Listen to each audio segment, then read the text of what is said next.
Salam and good day. So for today's lecture, we are going to learn about the timer zero. This is very important for you to understand the last interrupt which I had not been taught you guys in the class, which is the timer zero interrupt. So before we go for that interrupt, right, you need to understand the theoretical behind or what are the functions of the timer in PIC. Okay, so let's move on the subjects. Okay, so the first one is we are going to learn about the concept and we're going to apply the timer zero in programming. We have to understand the concept first. So what is timer zero? Okay, timer, like for example, you use a timer to do some measurement of the time, right? Something that you also can do some what you call that counting, and normally you're going to measure the time, right? When you run somewhere from point A to point B, then you are going to measure how much time that you need to go from point A to point B. All right, so in this case, right, for the timer zero, the register related to it, that today you're going to learn two more registers and how to use those registers. So remember that last on the last previous lectures, so far we have learned so far about roughly three major of the registers, such as the trace register. Then you learn about the port register, and then you learn about the incon, which is the interrupt control register. So today we are going to learn two more registers.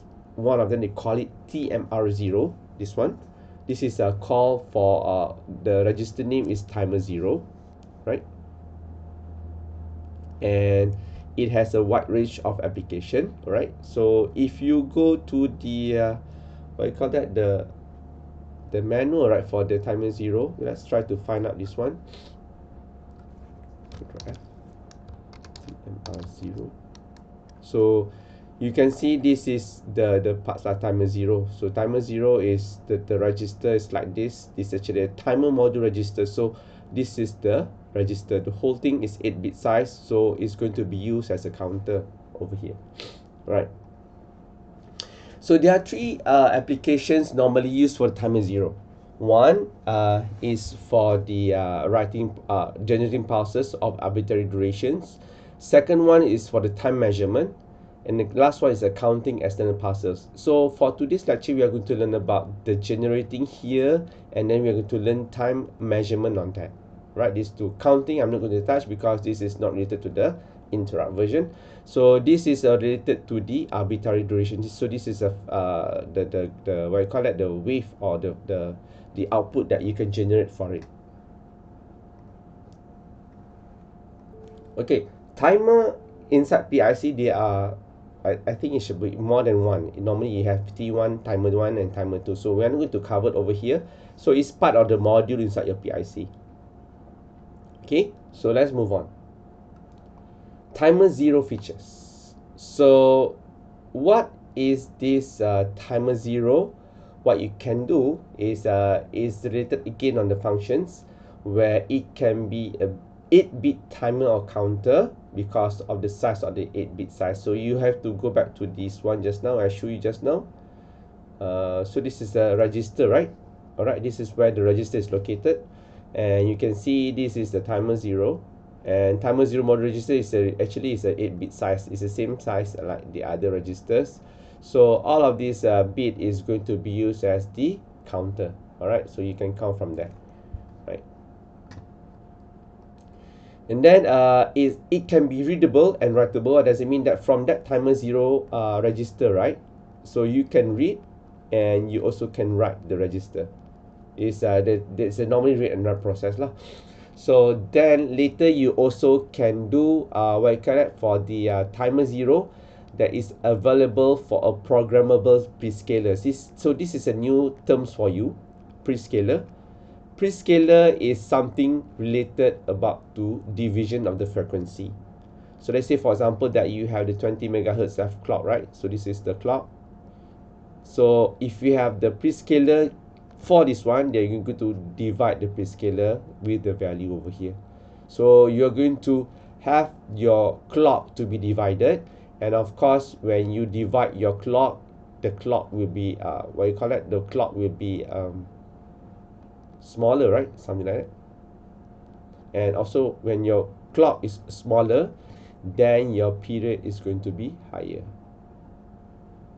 Right, this is going to be what you call that, the inverse proportion of t is equal to 1 over f. So f is also equivalent 1 over t.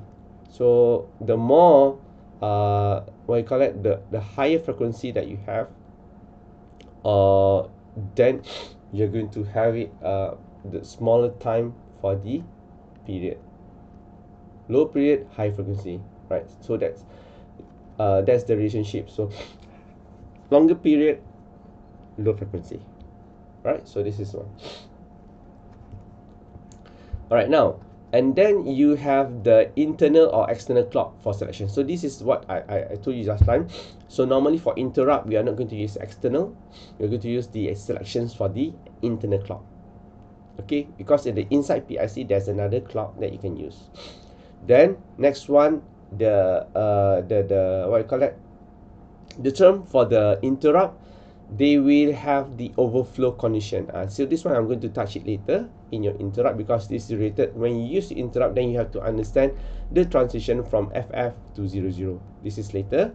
Then this is the feature that you can also use the edge select for external clock. So if you are going to use the external clock, then you are allowed to choose the selection for the edge, whether it's going to be from low to high or high to low.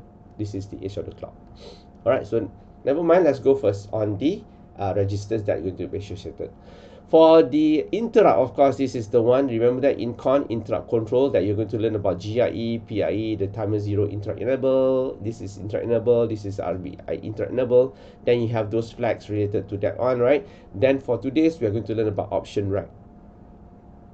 This is another register that you need to understand what is the function of all these 8-bit over here.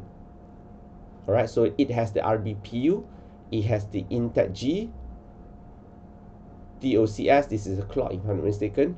Alright, select, this is also the set of the clock. This is related to the how you are going to set the prescaler. Alright, let's move on.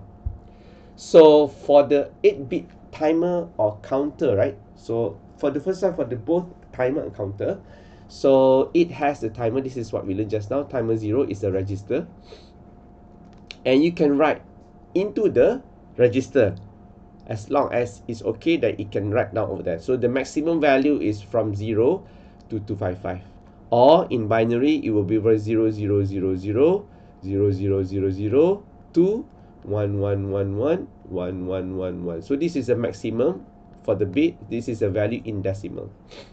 Right? So we can write the desired value in the register, which will be increment as the progresses. So you also can write a value in between, not just from 0, in between, right? So it's up to you. You want to calculate how much. All right. So then the frequencies is going to be depends on the prescaler setting.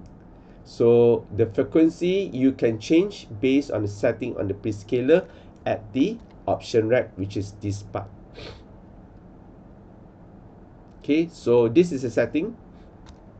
All right, and this is the one just now. Maximum value that can be assigned to the timer 0 register is 255, which is the one that I clear up over here just now. So you have from 0 0 0. This is the starting point, and this is the maximum number. So after this number, right, you will go back to this position, and this is where they call the condition is overflow.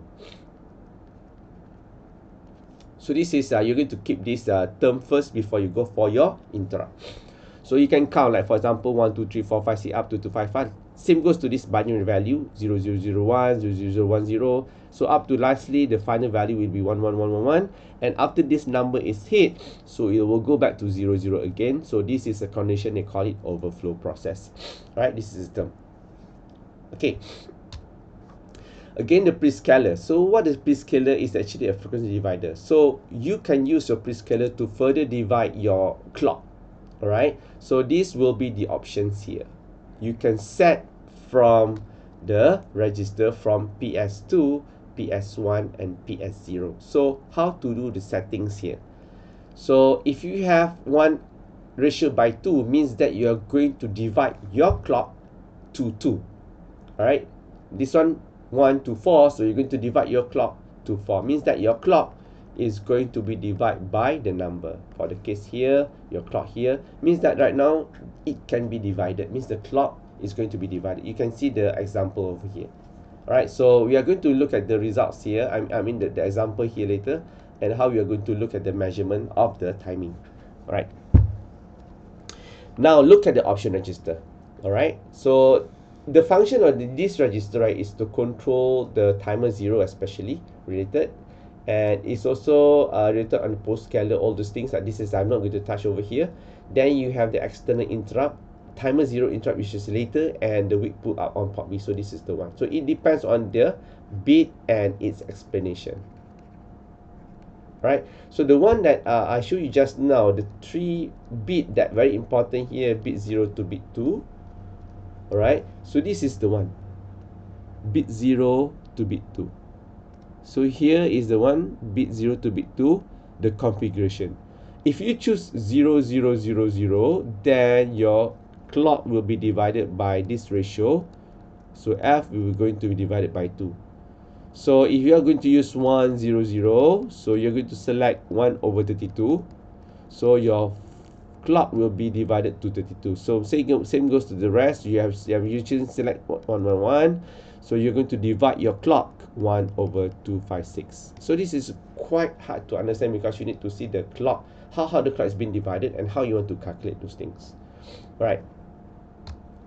So this is just the block diagram, right? I don't want to do that one. So let's look at the timer, how to use timer 0 as the timer. Alright, so timer 0 can be used as a timer. So it increases every instruction cycle. So one instruction cycle, which is a 4 clock cycle, right, is going to increase the timer 0. Increase 1. So every time it increase 1, it's going to need 1 instruction cycle. So that will be the case. So 1 instruction cycle is equivalent for a case of 20 megahertz clock, right? The value would be, if I'm not mistaken, so this is a 1 over 20 megahertz times 4. Okay.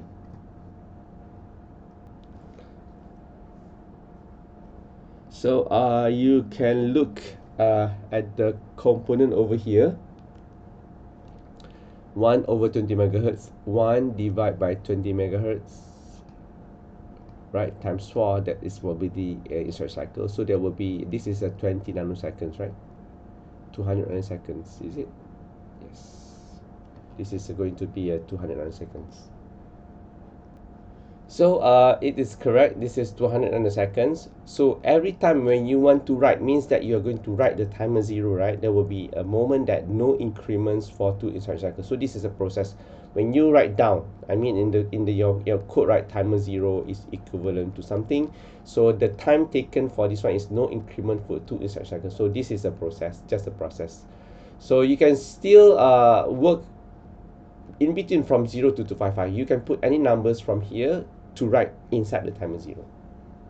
Okay, so that's the first case. So let's look how we are going to work on the project system. So I'm not going to use this one. Let's do from the basic one. So we are going to go for your macro C here, and then you have your main program here, right? So this is your main program. So right now I want to generate what you call what? I want to generate a pulse, arbitrary pulse at port B. So something pulse up. Then I want to measure how long it takes for it going to go up and going down. So that will be the case. So in this case, I'm going to use port B. Alright, so you start with thrice B is equivalent to output. So all of the pins are output, right? So the next one is I'm going to use the option register to use the timer 0 measurement and settings. So option rec, this is the register, is equivalent to 0B. So let's look at what we need to put inside this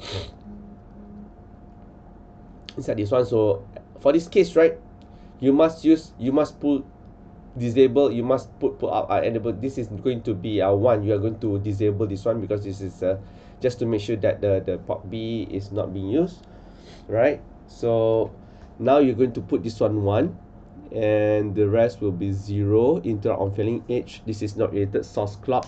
So you are going to make sure this is actually going to use the internal source clock here. This is 0. This is 1. This is 0. And this is also 0. So you just increment on low to high. This is if you want to use this one. If you are using the timer source select bit, then this is a prescaler 0. Prescaler is assigned to the timer module. So we're going to look at this one. We are going to timer 0. We are not going to this one. We don't care about this one. So the rest we are going to use this one 0, 0, 0 or 1, 1, 1. So let's look at the first one right here. 0, 0. You're going to divide by 2. All right. So we are going to have 1, 0, 0, 0, 0, 0, 0, 0, 0. So all of them will be 0.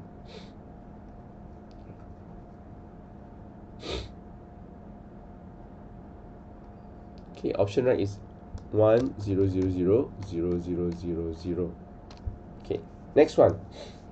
Then right now you want to start with the voltage out from port B. We just want to make sure that you go up first and then later go down. So port B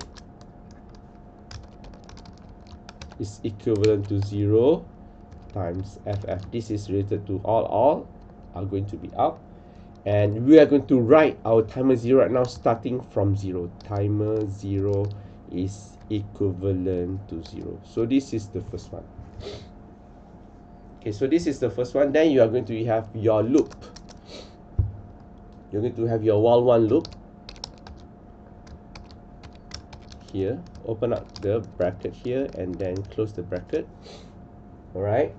So right now you want to measure if one timer, now you're going to start, this one is starting your timer, and then once your code is starting or you start to run, the timer will start to increase one by one every instruction cycle. So you want to understand and measure the instruction cycle here. Okay, so for example here you just can do this one first. Alright, if you want to check timer 0, you want to check timer 0 content right now is equivalent to 1. Okay, so you're going to measure, or you are going to pull down the level by using this command. Port B is equivalent to the invert port B. So right now the port B value is all high, and then on this command, if the timer 0 is already 1, then it's going to invert the value, means that from high to low.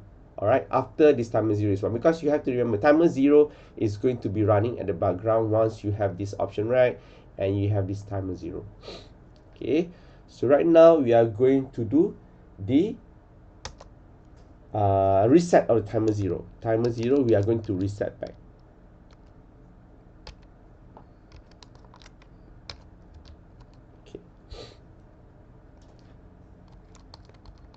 And then reset, and then go up here again. Once you reset, it will back to 0, and then the timer 0 is going to be increased again every time. Then it's check 1 is going here and then go to reset again. So there might be problems in simulation because we have to show you a very small measurement, plus you are going to do the writing on the timer 0 is going to impact the measurement of the Proteus. So in this case, right, let's build this one.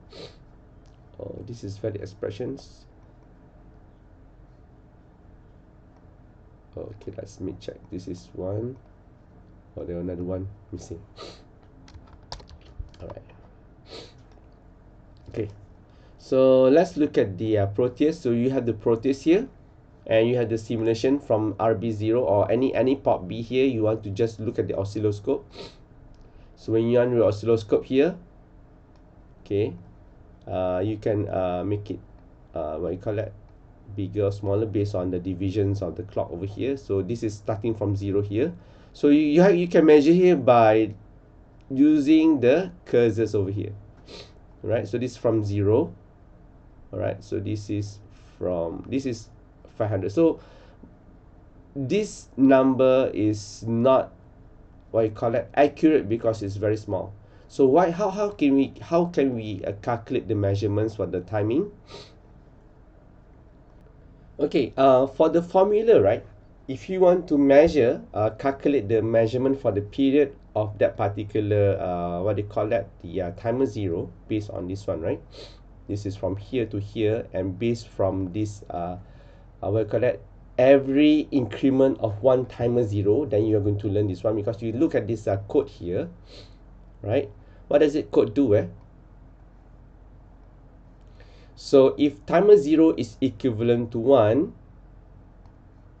right, then port B is going to be turned down. I mean, starting here is going to be FF, start here from FF, and then once you run the program, the timer zero will start to increase. So from 0 it will go to 1, right?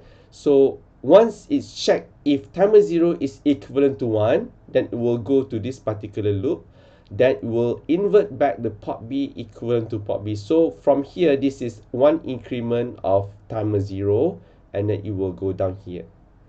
And then at this particular line here, then you're going to reset back your timer zero. Timer zero is back to 0, and then it's going to be increased again for the next cycle. So if timer zero is equivalent to 1, then you are going to invert back. So this is going to be the process here, going up and going down. So based on this particular wave, right? So you know that every time is go up and go down, right? That is the time needed for one increment of the timer zero. All right. For this case, this is around in the scope. Yeah, in the scope is around 510 or maybe 400. Yeah, 500 something. But I'm trying to tell you that this is not accurate because the oscilloscope cannot measure it. Because if you go back to the formula, the formula needed to calculate the T out based on the timer zero cycle is you can use this one, or you can use this one. How is the same answer? So I'm going to use the second one here. Just now is 220 megahertz clock, right? Because you know that the setting for your PIC is here is 20 hertz, 20 megahertz, and your code also is using 20 megahertz, which is correct. So it means that from here, you can just simply calculate here. Instruction second is equivalent to 200 nanosecond. Prescaler just now I'm using 2 right here, and timer zero cycle is only 1. Right here is around 400 nanoseconds. Here from your Proteus, you cannot get one, right? You cannot get it done here. That is actually quite what you call that, not accurate. So we're going to make it a bigger one, right? So we're not going to use this one. Let's calculate, try to use a bigger division for the frequency. So let's look at the frequency division again. You can use here 111 at option right. So option right, last one will be 111. Okay, so let's try to compile this one, build, and run your program. So it's very small, so you can change the division here, like the oscilloscope there, right? So right now it's bigger one, so this is a cursor. So you can start from 0 here. This is going to be 52, 53, around 53 microseconds. This is around 50. So how to calculate? Is it correct or not? So remove this one. Initial second is equivalent to 200 nanoseconds times prescaler is 256 times 1. This is the the timer increase, only one that I'm going to calculate, right? So this is 200 nanoseconds. Let's try to calculate whether it's still accurate or not. So 200 nanoseconds, right, times 256. 256 is the prescaler. So you got this one 512. So let's go for engineering here. This is just now. So go back to the prefix. So the prefix for the macro here is -6, nano is -9. So the result just now is 512 times 0.6. So this is going to be 51.2 micro. So let's check here. Is it correct? Yeah, roughly is 51 something. So you're going to have the some error because of oscilloscope measurement, right? So this is quite nearly the same 51. So this is every time a timer is increased based on the prescaler that you choose here just now. Here the chosen port frequency is actually, I'm going to make it bigger, the prescaler for the frequency, the division. So you're going to get a longer time, right? So because you have a smaller frequency, then you have a longer time. This is actually the relationship between 1 over t and is equivalent to f lah. This is the one that inverse proportion. Okay, so this is the first one, the formula, and also you can use this one for the formula to calculate this one. So that will be what you call that, the measurement and how to measure this one. Alright, so this is how to measure your timer 0. Okay.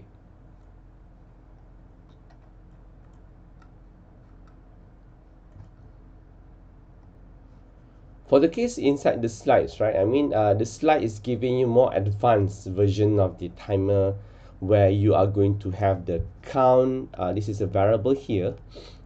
Okay, you're going to do some count variable here, and then you're going to count after a certain timer 0 value is completed.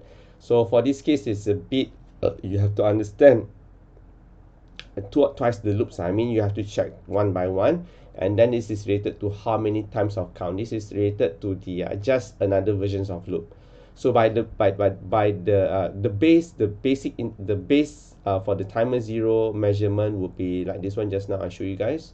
So this is actually how you're going to calculate, right? So let's check that. For example, you have the timer 0 increased to up to 127, for example. All right, so the timer 0 is going to be what I call that, up to 1 to 7, because once you launch this one, it's going to increase one by one, and once it's achieved or meet this number 1 to 7, it will go inside here and invert the value of port B, and then it will reset back to 0. So you have to understand the process. This is going to have a wave like this. Okay, so let's build this one, and then you can see from the Proteus, you can run again this one, the Proteus. Now is actually is longer, right? Longer because of course you have more timer from 0 to 1 to something. Just now the first one you just only 1, so it's shorter here, so we need some time to hit 1 to 7. So you can change the value here. Let's look at whether here that's the case. So you can measure here from 0, right? The measurement for the timer to be going down, I mean that to pull down the value from the voltage, this is around 6.5 milliseconds. So let's calculate based on the example here. Okay, so let's try to calculate again. 200 nanoseconds. Prescaler still the same, right? Just now is 256, right? Times timer 0 cycle. How much that we put just now is 1 to 7, and then you can just calculate this one. 200 nanosecond, right, times 256 times 1 to 7. So the value is 6.5 milli, this one, right? 6.5 milli. So is it correct? Yeah, that figure 6.5 milli. Correct. So every time you go down and go up, and go down is based on the timer. So there are two registers that you learned today is for the timer 0 and option rack. So the option rack is the one that you need to change here. Alright, so this is the one, very important, and you have to use this one as 0, and the rest is based on this one. This is also important. We are going to use internal instruction. This is the one that we're going to use later in your interrupt version. Okay, so you can try to use this prescaler, right, and then calculate based on this formula. The first one is up to you which formula that you want to use. So this is the first one. The second one is already been simplified, where I already calculated the inside cycle for that particular 20 megahertz only. So if the megahertz is different, then the inside cycle will be different. So but the rest of the prescaler times how many cycles of the timer 0 will be the same. Alright, so that is how you can measure a time, I mean in time between the timers increment. So that will be very uh, important for you to understand later, because this is the one that when you use the timer zero, then you can use it as your interrupt. Okay, that's all for the timer zero. Just for the base uh, touch on the on the subject, on the titles over here. Okay, thank you very much then.